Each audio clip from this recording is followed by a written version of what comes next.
We're joined live from Las Vegas by one of the biggest stars in MMA right now, UFC welterweight contender and friend of the show, Ian Machado Garry joins us. Hello, Ian. How are you? What's up, guys? How you getting on? You good? We're good. We're very well. Listen, we're big fans of yours. Thanks so much for coming on. You've got married, is that right? The middle part of your name is something I've never said before. Usually seeing Garry, now it's Machado. Yeah, Machado. It's a Brazilian name, so it means axe. Well, it's the Machado. So it's my wife started a family, and it's a very big tradition in all of Latin America. Darren, I'm sure you're aware with all the Brazilian footballers, you see their second names and stuff. They're always very, very lengthy. Yeah. They take the mother and the father side, they add them together so that they can always follow the bloodline. They can always follow the family trees. Well, congratulations to you. When was the wedding? Where was it?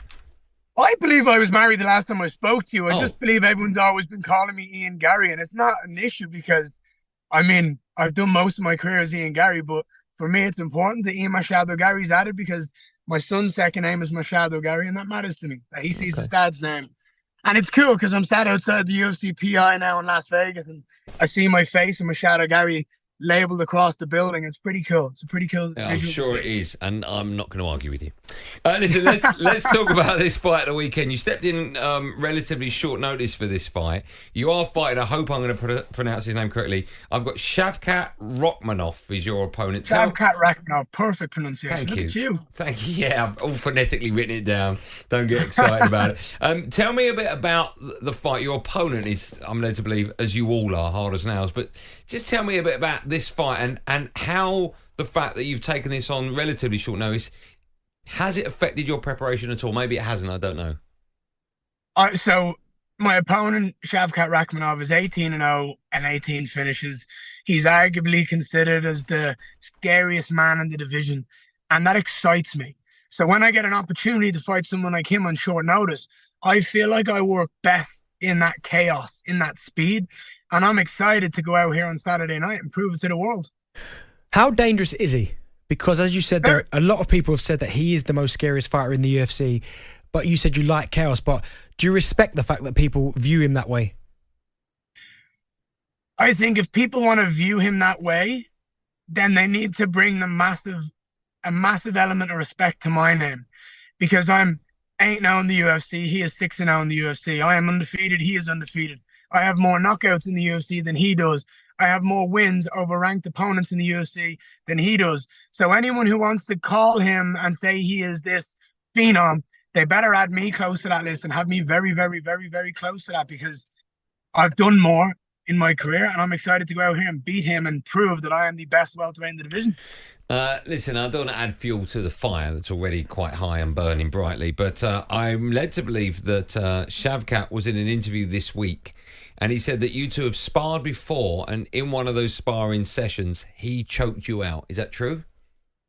If he's hanging on to something like that from training 2 or 3 years ago, then guess what? Do it on Saturday night. Do it underneath the bright lights. Do it when it matters most. Let's see if you can do it. I promise you now, he is not ready for the speed and the beauty. He's going to look at me and go, oh my God, this guy's beautiful. What do I do? He's going to be left speechless. He's not going to know what to do. He's going to see this beautiful face, this blonde hair. He's going to see how fast I move and go, wow, this kid's special. And that's all he's going to think. So just to clarify, did that happen? Yes, it's training. Dude, if I told you about all the people that I have absolutely burned and choked in training, you would sit here and say I'm the best fighter in the world already. But the truth is, we're all learning and practicing in training. Do you know what I mean? When you were playing football, you're not going out there 110% every single training session, trying to go out there and kill that ball and smack it at your goal and do it as aggressive as you possibly can. You don't do that. You learn. You try to kick the ball a different way. You try to bend it a little bit different. You add a little bit of finesse to it. Yeah. You messed up a couple of times. You have success. You go, oh, how do I do this better? It's the same with fighting. So for me, if he wants to hold on to anything from 2 or 3 years ago, then hold on to it. But I promise you now, I'm a different beast than what I was when at that point in time. I'm going to go out here and I'm going to put a hole in his head on Saturday night. So Ian, how do you then win this fight this weekend? By just having fun. I am just different and gifted and talented. And the more I smile and the more I have fun and enjoy myself, the worse of a night it's going to be for Shavkat Rakhmonov. Let me ask you then, Ian, because after this fight, you'll win this fight, of course, at the weekend. Then you'll be looking for your next one. I know that the former welterweight champ Leon Edwards has revealed he'll be headlining UFC London in March. Is that next March? Is that a fight that you want? So when this fight was announced between me and Shavkat Rakhmonov, it was made evident that the winner of this fight is next in line for the welterweight world title next year against Belal Muhammad. So all I'm thinking about is cementing myself as the #1 contender when I get this win on Saturday, going out there and going to beat Belal Muhammad later on in 2025 and getting that belt strapped around my waist.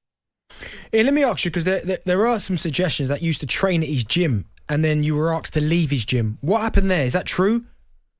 They seen how talented and gifted I was, and they knew Leon was mentally weak, and they asked me to leave because he didn't like me being on the mat, because he knew that I was going to start slowly being better and better and better, and he didn't like that. I've surpassed him, and the truth is, his coaches, everyone, they were right. I am a threat. I am dangerous. And it's okay that he's insecure, and he should be insecure when you have someone as good as me on your mat. I do love talking to you. Listen, you're a man, of course, who clearly doesn't shy away from any opponent. What do you make of the current situation between Tom Aspinall and John Jones? What's happening there? Look, when you talk about the greatest of all time in MMA, it's John Jones. What he has done inside that octagon has been nothing but phenomenal. I am a massive supporter of Tom Aspinall. And if I was John Jones, I would avoid that fight like the plague, because Tom is ridiculously talented. He is ridiculously fast, and he hits so hard. And when you have the shortest average fight time in UFC history, there's a reason for that. He's dangerous everywhere. Ian, he's ridiculous. So Ian, I would love to see Tom Aspinall do that. But let me ask you, when you say he should avoid him like the plague, isn't the beauty of UFC, where it differs so much from boxing, is that we always get the very best be the very best? So everyone wants to see this fight, right? Everyone wants to see this fight. Everyone wants to see this fight. My little baby is asleep in the back. Everyone wants to see this fight. But is John Jones willing to put all of his reputation, all of his career in his late stage of life in this sport, which is, it is the case. He's an older fighter now. Is he willing to do that against a young, hungry, dominant fighter? I don't know. Do you think the money comes into it? I know when you get to that level, they've got way too much money anyway for the normal person. But do you think it's all about money, that fight? If he was to be offered, I don't really know what they get, but if he was to be offered, I don't know, 40 million, is he more likely to take that fight, irrelevant of how dangerous he might think it is? Money makes people move. Money talks. So obviously the more money he can get for a fight like that would be better for him. But realistically, I don't think John's focusing on money. I think John is going to be focusing on his career and everything that he's done. And, you know, if he fights Tom Aspinall, what's the benefit for him? Sure, he beats Tom Aspinall, but if he loses, does that tarnish his entire body of work? Ian, just a quick one for me, last one for me. Like, so obviously you win this fight and you spoke about you want to become the welterweight world champion. I get that. But there are suggestions, I think you've said it, that if you do win, you might potentially move up to middleweight. Is that something you'd like to do? At some point, 100%, whether it be in the very present future of a year, 2 years, I don't know. 3, 4, 5 years time, if the body starts getting a bit bigger, I get a bit stronger. You know, I keep maturing. I'm only 27 years of age. The body's going to get bigger. I'm going to get stronger. That dad strength kicked in since I've had a kid. Do you know what I mean? I haven't even been able to really show that much. But, you know, if we hit those 30s, 31, 32, and I start going, you know what? I don't need to kill my body to make this weight. I'm going to move up and I'm going to dominate another division. Absolutely, 100%. You can see me up there. Hey, listen, we love speaking to you. If I was going to give you one piece of advice, you need to improve your self-confidence. You need to believe in yourself a little bit more. You know, I've been told that, and I just find it really difficult. Yeah, I'm sure. Listen, we honestly, we really appreciate your time. You've been in the studio a couple of times. We love speaking to you on the phone right now. We wish you, everyone here at talkSPORT wishes you all the very best for this fight. It's a massive fight. We've no doubts that you're going to be the winner, but good luck the weekend, and we shall speak to you soon. Are you back in London anytime soon? We'll be honoured to get you in the studio again. I just bought a home down in Surrey, so whenever you guys need me when I'm back, I will be there. Okay, would you do me a favour? Would you show me the chokehold on Benty? Absolutely. Okay. Which one? You just tell me which one. Okay, Find the most aggressive one you want, and I'll do it. Sorry, Benny, do you want to repeat what you just said? I said no insurance. He said he'll get out of it. Ian, there's a challenge. Which one do you want to see? I can go for his ankles if you want. I need those. Hold on, what? You can choke him on his ankles?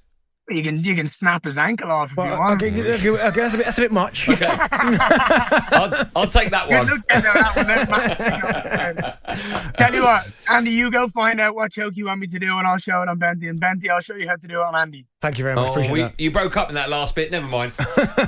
Ian, listen, thanks so much for coming on. Love to family, and we'll speak to you in a bit. Appreciate you guys. All the best. I'll see you when I'm back in the UK. You will indeed. Thanks, man. Best of luck at the weekend. There you go. Ian Machado Garry, the UFC welterweight. He's got a big fight this weekend. He's fantastic. Why are you trying to get him to snap my ankle? I didn't mean... No. It wasn't me to say snap there. Just a little chokehold. That must be frightening. All of a sudden you just pass out. What are you feeling? What's that? On your ankle. Oh, no, you don't hear that. That's a little bit too much. On AM, on DAB, via the talkSPORT app and on your smart speaker. talkSPORT.